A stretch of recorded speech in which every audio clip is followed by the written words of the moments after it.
ಏನ್ರಿ ಹೆಂಗಿದ್ದೀರಾ?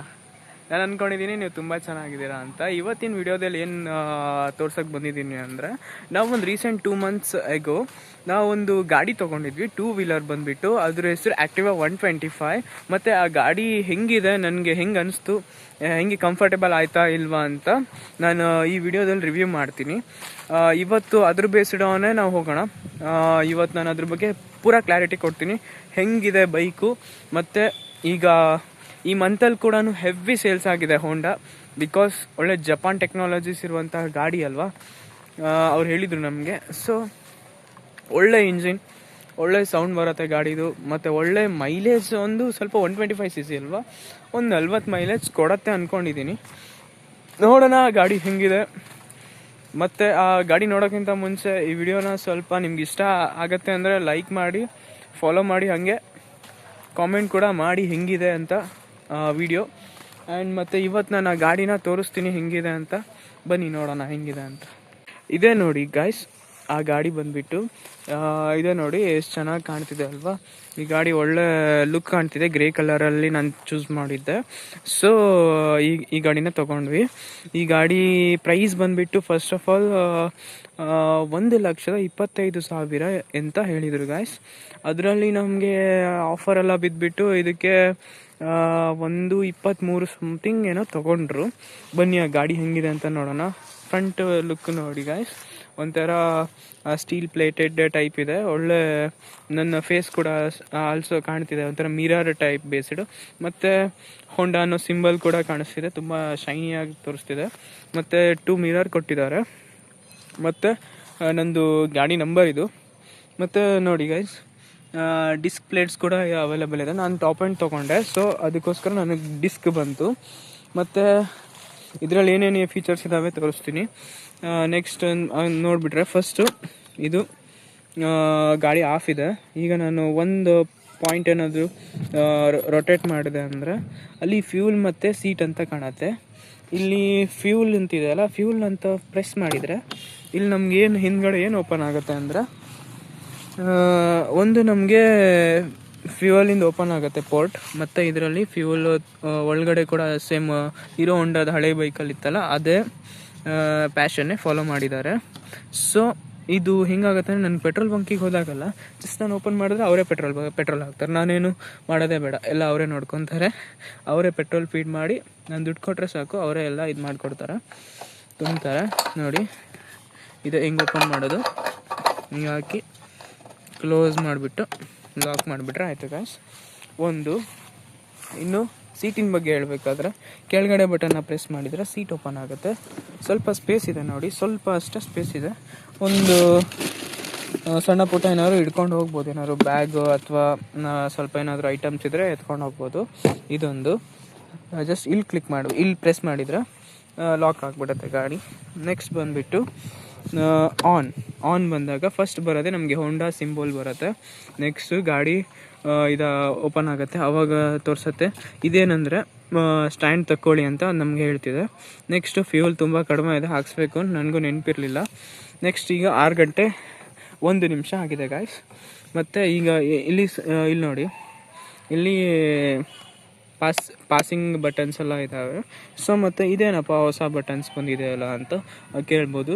ಅದಕ್ಕೆ ನಾನೇನು ಹೇಳ್ತೀನಿ ಅಂದರೆ, ಇದರಿಂದ ನಾವೇನಾದ್ರು ಕಂಟ್ರೋಲ್ ಅಂತ ಹೇಳ್ತಾರೆ ಇದಕ್ಕೆ. ಈ ಕಂಟ್ರೋಲ್ ಏನು ಮಾಡುತ್ತೆ ಅಂದರೆ, ಆಪ್ಷನ್ಸ್ ಎಲ್ಲ ನಮಗೆ ಇಲ್ಲಿ ಪ್ರೊವೈಡ್ ಮಾಡುತ್ತೆ. ಫಾರ್ ಎಕ್ಸಾಂಪಲ್, ಈಗ ನಾನೇನಾದರೂ ರೈಟಿಗೆ ಏನಾದರೂ ಈ ಥರ ಹಿಂಗೆ ಮಾಡಿದೆ ಅಂದರೆ ನಮಗೆ ಇಲ್ಲಿ ಪೆಟ್ರೋಲಿಂದು ಫ್ಯೂಲಿಂದು ಒಂದು ಸಿಂಬಲ್ ಬರುತ್ತೆ. ನಾನು ಈಗ ಸ್ಟ್ಯಾಂಡ್ ತೊಗೊಂಡೆ ಗಾಯ್ಸ್. ಈಗ ಸ್ಟ್ಯಾಂಡ್ ಹಾಕಿದೆ ಅಂದರೆ ಈ ಥರ ಮಾರ್ಕ್ ತೋರಿಸುತ್ತೆ. ನೆಕ್ಸ್ಟ್ ಡೌನ್ವರ್ಡ್ಸ್ ಏನಾದ್ರು ಹಿಂಗೆ ಹೋಗ್ತಾರೆ ಆಪ್ಷನ್ಸು. ಏನಾಗುತ್ತೆ ಅಂದರೆ, ಕಿಲೋಮೀಟರ್ ನಾವು ಅಂದರೆ ಪಾಯಿಂಟ್ ಮಾಡಿಕೊಂಡು ಎಲ್ಲಾದರೂ ಟ್ರಿಪ್ ಹೋಗೋದಾದರೆ, ಸೊ ಅದಕ್ಕೋಸ್ಕರ ಇದು ಯೂಸೇಜ್ ಆಗುತ್ತೆ. ನೆಕ್ಸ್ಟ್ ಕೆಳಗಡೆ ಸೆಟ್ಟಿಂಗ್ಸ್ ಅಂತ ಬರುತ್ತೆ. ಸೆಟ್ಟಿಂಗ್ಸಲ್ಲಿ ಹಿಂಗೆ ಹೋಗಿ ಇಲ್ಲಿ ನಮಗೆ ಫಂಕ್ಷನ್ಸ್ ಅಂತ ಇರುತ್ತೆ. ಫಂಕ್ಷನ್ಸಲ್ಲಿ ಏನು ಬರುತ್ತಪ್ಪ ಅಂತ ಕೇಳಿದರೆ, ಈಗ ಇಕೋ ಇಂಡಿಕೇಟ್ರ್ ಇದೆ, ಜಸ್ಟ್ ಇದನ್ನ ಆನ್ ಆ್ಯಂಡ್ ಆಫ್ ಮಾಡ್ಕೋಬೇಕು. ಆವಾಗ ನಮಗೆ ಮೋಡ್ ತೋರಿಸುತ್ತೆ. ಇಲ್ಲಿ ಇಕೋ ಮೋಡ್ ಮತ್ತು ಇಲ್ಲಿ ತೋರಿಸುತ್ತಲ್ಲ ಗೈಸ್, ಇಲ್ಲಿ ಇಕೋ ಮೋಡಲ್ಲಿ ರನ್ ಆಗ್ತಿದೆಯಾ, ಪ್ರೋ ಮೋಡಲ್ಲಿ ರನ್ ಆಗ್ತಿದೆಯಾ ಅಂತ ತೋರಿಸುತ್ತೆ. ನೆಕ್ಸ್ಟು ಡಿಸ್ಪ್ಲೇ ಸೆಟ್ಟಿಂಗ್ಸಿಗೆ ಬಂದರೆ, ಡಿಸ್ಪ್ಲೇದಲ್ಲಿ ಡಿಸ್ಪ್ಲೇ ಟೈಪ್ಸ್ ತೋರಿಸುತ್ತೆ. ಬಾರು, ಸಿಂಪಲ್ ಅಂತ ತೋರಿಸುತ್ತೆ. ಫಾರ್ ಎಕ್ಸಾಂಪಲ್ ಸಿಂಪಲ್ ಆಗಿ ಹೋದರೆ ಈ ಥರ ಬರುತ್ತೆ. ಅರ್ಥ ಆಯ್ತಾ? ಬಾರ್ ಆ್ಯಂಡ್ ಸಿಂಪಲ್ ಅಂದಾಗ ಈಗ ನಾನು ಮತ್ತೆ ಅಲ್ಲೇ ಹೋಗ್ತೀನಿ, ಡಿಸ್ಪ್ಲೇಗೆ ಹೋಗ್ತೀನಿ, ಮತ್ತು ಡಿಸ್ಪ್ಲೇ ಟೈಪ್ ಓಪನ್ ಮಾಡ್ತೀನಿ, ಬಾರ್ ಹಾಗೆ ಹಿಡ್ಕೊತೀನಿ. ಚೆನ್ನಾಗಿದೆ ಅದು ನೋಡಿ, ಬಾರಲ್ಲಿ ಏನು ಡಿಫ್ರೆನ್ಸ್ ಕಾಣುತ್ತೆ ಅಂತ ಕಾಣ್ತಾ. ಓಕೆ, ಇದು ನೆಕ್ಸ್ಟ್ ಬಂದುಬಿಟ್ಟು ಡಿಸ್ಪ್ಲೇಗೆ ಹೋದ ತಕ್ಷಣ ಬ್ರೈಟ್ನೆಸ್ ಬರುತ್ತೆ. ಬ್ರೈಟ್ನೆಸ್ಸಲ್ಲಿ ಏನು ಬರುತ್ತಪ್ಪ ಅಂದರೆ ಆಟೋ ಮ್ಯಾನ್ಯುವಲ್ ಅಂದರೆ ನಮಗೆ ಹೆಂಗೆ ಕಾಣಬೇಕು ಅಂದರೆ, ಫಾರ್ ಎಕ್ಸಾಂಪಲ್ ಬಿಸಿಲಲ್ಲಿ ಕೂಡ ಒಂದೊಂದು ಗಾಡಿಯಲ್ಲಿ ಬ್ರೈಟ್ನೆಸ್ ಕಡಿಮೆ ಮಾಡಿ ಇಟ್ಕೊಂಡಿರ್ತಾರೆ. ಸೊ ಅದ್ರ ಬೇಸ್ಡ್ ಆಗುತ್ತೆ.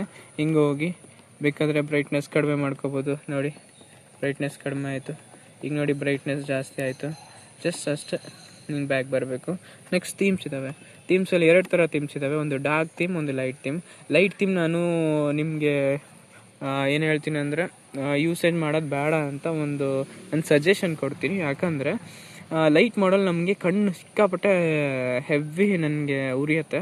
ಸೊ ಅದಕ್ಕೋಸ್ಕರ ನಾನು ಅದನ್ನು ಹಾಕಲ್ಲ ಥೀಮ್, ನಾನು ಡಾರ್ಕ್ ಥೀಮಲ್ಲೇ ಹೋಗ್ತೀನಿ. ನೆಕ್ಸ್ಟು ಫೇವ್ರೇಟ್ ಇನ್ಫಾರ್ಮೇಷನ್ಸ್ ಅವೈಲೇಬಲ್ ಇದ್ದಾವೆ. ಟ್ರಿಪ್ಪು ಅದ್ರ ಬಗ್ಗೆ ನಾನು ಹೇಳಿದ್ವಲ್ಲ, ಫಸ್ಟ್ ಸ್ಟಾರ್ಟಿಂಗ್ ಒಂದು ತೋರಿಸಿದ್ವಲ್ಲ, ಅವರೇಜ್ ಸ್ಪೀಡೆಸ್ ಬರುತ್ತೆ, ಬ್ಲ್ಯಾಂಕ್ ಆಗಿದೆ, ಮತ್ತು ಟ್ರಿಪ್ ಬಿ ಅವರೇಜ್ ಇದ್ರ ಬಗ್ಗೆ ತೋರಿಸ್ತಿದೆ. ನೆಕ್ಸ್ಟ್ ಅದ್ರ ಬಗ್ಗೆ ಏನು ಜಾಸ್ತಿ ತಲೆ ಕೆಡ್ಸ್ಕೊಳಕ್ಕೆ ಹೋಗಬೇಡಿ. ನೆಕ್ಸ್ಟ್ ಏನು ಮಾಡಿ ಅಂದರೆ ಗೆಟ್ ಬ್ಯಾಕ್ ಬನ್ನಿ. ನೆಕ್ಸ್ಟ್ ಜನರಲ್ ಅಂತಿದೆ. ನನಗೆ ಇದರಲ್ಲಿ ಜನರಲಲ್ಲಿ ಗೊತ್ತಿರೋದು ಡೇಟ್ ಆ್ಯಂಡ್ ಟೈಮ್ ಬಗ್ಗೆ ಫಿಕ್ಸೇಷನ್ ಮಾಡಿದ್ದೀನಿ, ನಾನೇ ಎಲ್ಲ ಸೆಟ್ ಮಾಡಿದ್ದೀನಿ. 6 ಗಂಟೆ 3 ನಿಮಿಷ. ಇವತ್ತು 14ನೇ ತಾರೀಕು ಜುಲೈ 2026. ಅದ್ರದ್ದೊಂದು ಕಡೆಗೆ ಯೂನಿಟ್ ಅಂತ ಇದೆ, ನಾನು ಅದ್ರ ಬಗ್ಗೆ ಗೊತ್ತಿಲ್ಲ, ನಾನು ನೋಡಲಿಲ್ಲ. km/ಲೀಟರ್ ಮೇ ಬಿ ಪೆಟ್ರೋಲ್ ಬೇಸ್ಡ್ ಅನಿಸುತ್ತೆ. ಫಾರ್ ಎಕ್ಸಾಂಪಲ್ ಇಲ್ಲಿ ನನಗೆ ಅವತ್ತು ನೋಡಿದ್ದೀನಿ, ತೋರಿಸ್ತೀನಿ ತಡೀರಿ. ಇಲ್ಲಿ ಕಾಣತ್ತಲ್ವ ಗೈಸ್, ಇದ್ರ ಬೇಸ್ಡ್ ಅಂತೈತೆ 80 km/ಲೀಟರ್ ಈ ಥರ ಅದ್ರ ಬೇಸ್ಡ್ ಅಂತ ತೋರಿಸುತ್ತೆ. ಅದ್ರ ಬಗ್ಗೆ ಏನು ತಲೆ ಕೆಡಿಸ್ಕೊಳೋ ಅವಶ್ಯಕತೆ ಇಲ್ಲ. ರೀಸ್ಟೋರ್ ಡಿಫಾಲ್ಟ್ಸ್ ಅಂದರೆ ನಮ್ಮದು ಮುಂಚೆ ಹೆಂಗೆ ಡಿಫಾಲ್ಟ್ ಸೆಟ್ಟಿಂಗಲ್ಲಿ ಇಟ್ಟಿದ್ದೆ ಅದೇ ಥರ ಬಂದುಬಿಡುತ್ತೆ ಗಾಯ್ಸ್. ಇದು ಮೇಂಟೆನೆನ್ಸ್ ಬಗ್ಗೆ ತೋರಿಸುತ್ತೆ, ಆಯಿಲ್ ಚೇಂಜ್ ಅದ್ರ ಬಗ್ಗೆ ಇನ್ಫಾರ್ಮೇಷನ್ಸ್ ಎಲ್ಲ ತೋರಿಸುತ್ತೆ. ವಾರ್ನಿಂಗ್ ಇನ್ಫಾರ್ಮೇಷನ್ಸ್ ಎಲ್ಲ ಕೂಡ ಅವೈಲೇಬಲ್ ಇದ್ದಾವೆ. ಏನಾದರೂ ಇದ್ದರೆ ಅಂದರೆ ನಮ್ಮ ಗಾಡಿ ಹಾಳಾಗೋ ಟೈಮಲ್ಲಿ ಮೇಂಟೆನೆನ್ಸ್ ಇನ್ಫಾರ್ಮೇಷನ್ಸ್ ಎಲ್ಲ ತೋರಿಸುತ್ತೆ ಅಂತ ಹೇಳೋಕ್ಕೆ ಇಷ್ಟಪಡ್ತೀನಿ ಗಾಯ್ಸ್. ನೆಕ್ಸ್ಟ್ ಏನು ಬರೋದಪ್ಪ, ನಾನು ಇದನ್ನು ನೋಡಿದ್ದೀನಿ ಗಾಯ್ಸ್. ಅಂದರೆ ಹೆಂಗಂದರೆ ಸೆಟ್ ಮಾಡ್ಕೋಬೇಕು. ಪಾಯಿಂಟ್ ಎದಲ್ಲಿ ಟ್ರಿಪ್ಸ್ ರಿಸೆಟ್ ಅಂತ ಇದೆ ಅಲ್ಲ, ಪಾಯಿಂಟ್ ಎ ಇಂದ ಅಂದರೆ ನಮ್ಮದು ಸೋರ್ಸಿಂದ ಡೆಸ್ಟಿನೇಷನ್ ಅಂದರೆ ನಾವು ಇಲ್ಲಿ ಎಲ್ಲಿಂದ ಎಲ್ಲಿಗೆ ಹೋಗ್ತೀವಲ್ಲ ಅದ್ರದ್ದು ಕಿಲೋಮೀಟರ್ ಚೆಕ್ಕಿಂಗೋಸ್ಕರ ಯೂಸೇಜ್ ಮಾಡ್ಕೋತಿದ್ದೀವಿ ಅಷ್ಟೇ ಗೈಸ್. ಅದ್ರ ಬಗ್ಗೆ ಮಾಡಿದ್ದೀನಿ. ನೆಕ್ಸ್ಟು ಗಾಡಿದು ಫೀಚರ್ ಹೇಳಬೇಕಂತ ಅನ್ಕೊಳಲ್ಲ ಗೈಸ್. ಇಲ್ಲಿ ನೋಡಿ, ಇಲ್ಲಿ ಹಾರ್ನ್ ಬಟನ್ಸ್ ಇದೆ. ಈ ಕಡೆ ಲೆಫ್ಟ್ ಇಂಡಿಕೇಟರ್, ರೈಟ್ ಇಂಡಿಕೇಟರ್ ಬಗ್ಗೆ ಇದೆ. ಇಲ್ಲಿ ನೋಡಿ, ರೈಟ್ ಸೈಡಲ್ಲಿ ಏನಿದೆ ಅಂದರೆ ಎ ಅಂತಿದೆ, ಆಫ್ ಅಂತಿದೆ, ಸ್ಟಾರ್ಟ್ ಮತ್ತು ಶಾಕ್ ಸಿಂಬೋಲ್ಸ್ ಇದೆ. ಅದ್ರದ್ದು ಏನಂದರೆ ಇನ್ಫಾರ್ಮೇಷನ್ಸು. ಫಾರ್ ಎಕ್ಸಾಂಪಲ್ಲು ಹಿಂಗೆ ನಾವು ಫಸ್ಟ್ ಸ್ಟ್ಯಾಂಡ್ ತಗೋತಿದ್ದೀನಿ ನೋಡಿ. ನೆಕ್ಸ್ಟು ಹಿಂಗೆ ಬ್ರೇಕ್ ಹಿಡ್ದು ಹಿಂಗೆ ಆನ್ ಮಾಡ್ತೀನಿ. ಜಸ್ಟ್ ಇದಾಯಿತು, ಆನ್ ಆಯಿತು ಗಾಡಿ ವೆಹಿಕಲ್ಲು. ಹಿಂಗೆ ಮೂವ್ ಮಾಡಿದೆ ಜಸ್ಟ್ ಸ್ವಲ್ಪ ಹೊತ್ತಲ್ಲಿ. ಇನ್ ಕೇಸ್ ಏನಾದರೂ ಗಾಡಿ ಆಫ್ ಆಯ್ತು ಅಂತಲೂ ಅಂದ್ಕೊಳ್ಳಿ. ಫಾರ್ ಎಕ್ಸಾಂಪಲ್ ಸ್ವಲ್ಪ ಮೂಮೆಂಟ್ ಮಾಡ್ತೀನಿ ನಿಮ್ಗೊಂದು ಎಕ್ಸಾಂಪಲ್ ತೋರಿಸೋದಕ್ಕೆ.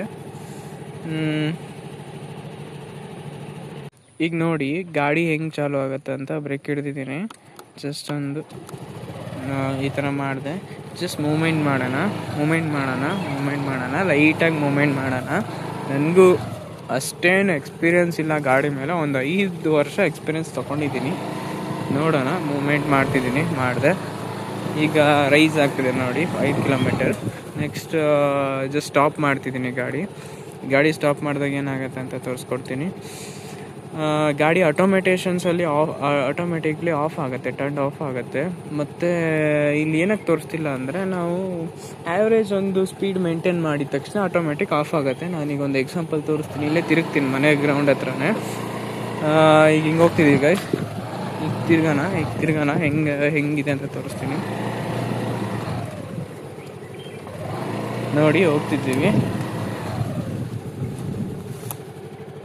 ಹೋಗ್ತಿದ್ದೀವಿ, ಗಾಡಿ ಆಫ್ ಆಗಲೇ ಇಲ್ಲ ಗೈಸ್. ಬಿಕಾಸ್ ನಾವು ಒಂದು ಸ್ಪೀಡ್ ಮೇಂಟೈನ್ ಮಾಡಬೇಕಂತ ಅಂದ್ಕೊಂಡಿದ್ದೀನಿ.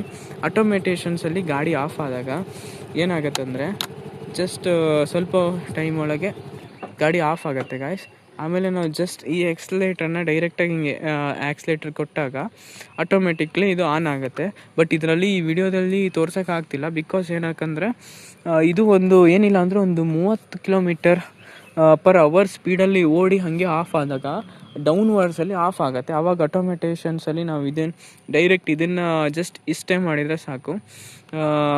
ಅವಾಗ ಏನಾಗುತ್ತೆ ಅಂದರೆ ಗಾಡಿ ಆಟೋಮೆಟಿಕ್ಕಾಗಿ ಹೆಂಗೆ ಸ್ಟಾರ್ಟ್ ಆಗುತ್ತೆ ಅಂದರೆ ಜಸ್ಟ್ ಇಷ್ಟು ಮಾಡಿದ ತಕ್ಷಣ ನೀವು ಇದೇನು ಮುಟ್ಟೋದು ಬೇಡ, ಆಟೋಮೆಟಿಕ್ಲಿ ಹಾಗೆ ಸ್ಟಾರ್ಟ್ ಆಗುತ್ತೆ. ಬಟ್ ಈ ವಿಡಿಯೋದಲ್ಲಿ ನಾನು ಮೂಮೆಂಟ್ ಮಾಡಿದೆ, ಬಟ್ ಅದೊಂದು ಆ್ಯಾವ್ರೇಜ್ ಸ್ಪೀಡ್ ಇದೆ ಗಾಯ್ಸ್. ಆ ಆ್ಯಾವ್ರೇಜ್ ಸ್ಪೀಡ್ನ ನಾನೀಗ ಹೊಡೆಯೋಕ್ಕಾಗಲ್ಲ, ಬಿಕಾಸ್ ಟೈಮ್ ಆಯಿತು ಅಂದ್ಕೊತೀನಿ. ಸೊ ಅದೊಂದು ಫೀಚರ್ಸ್ ಇದೆ. ಮತ್ತು ಒಳ್ಳೆ ಲುಕ್ ಇದೆ, ತೋರಿಸ್ತೀನಿ ಗಾಡಿ. ಲೈಟ್ ಬಂದಾಗ ಹೆಂಗೆ ಕಾಣುತ್ತೆ ಅಂತ ತೋರಿಸ್ತೀನಿ.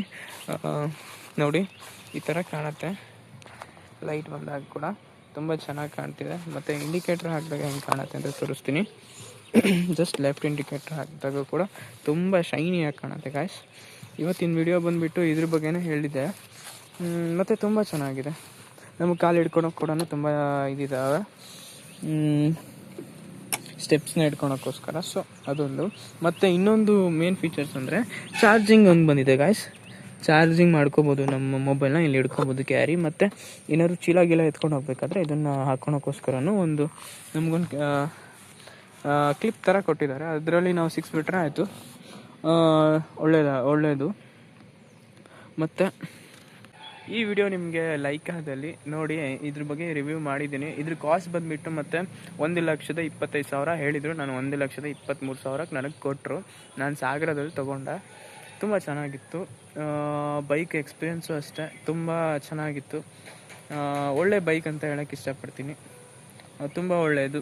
ನಾನೀಗೇನಿಲ್ಲ ಅಂದರೂ ಎಷ್ಟು ಓಡಿಸಿದ್ದೀನಿ ಅಂದರೆ 1896 ಕಿಲೋಮೀಟ್ರು ಓಡಿಸಿದ್ದೀನಿ. ಫ್ಯೂಯಲು ಅಷ್ಟೇ, ಮೈಲೇಜ್ ಒಂದು 40 ಬರುತ್ತೆ. ಗಾಡಿ ಮಾತ್ರ ಹೆವಿ ಓಡುತ್ತೆ ಮಾತ್ರ. ನಾನು ನಿಮ್ಗೆ ಪ್ರಾಮಿಸ್ ಮಾಡ್ತೀನಿ, ಈ ಗಾಡಿ ತೊಗೊಳ್ಳಿ, ತುಂಬ ಒಳ್ಳೆಯದಿದೆ. ಇಷ್ಟು ಹೇಳಿಬಿಟ್ಟು ಇವತ್ತಿನ ವೀಡಿಯೋನ ಸ್ಟಾಪ್ ಮಾಡ್ತಿದ್ದೀನಿ ಗಾಯ್ಸ್. Thank you. ಮತ್ತು ನೋಡಿ, ಈ ವಿಡಿಯೋ ಲೈಕ್ ಆದರೆ ಲೈಕ್ ಕೊಡಿ, ಇಷ್ಟ ಆದರೆ ಸಬ್ಸ್ಕ್ರೈಬ್ ಮಾಡಿ. Thank you so much guys. ಇನ್ನೊಂದು ವೀಡಿಯೋದಲ್ಲಿ ಸಿಗ್ತೀನಿ.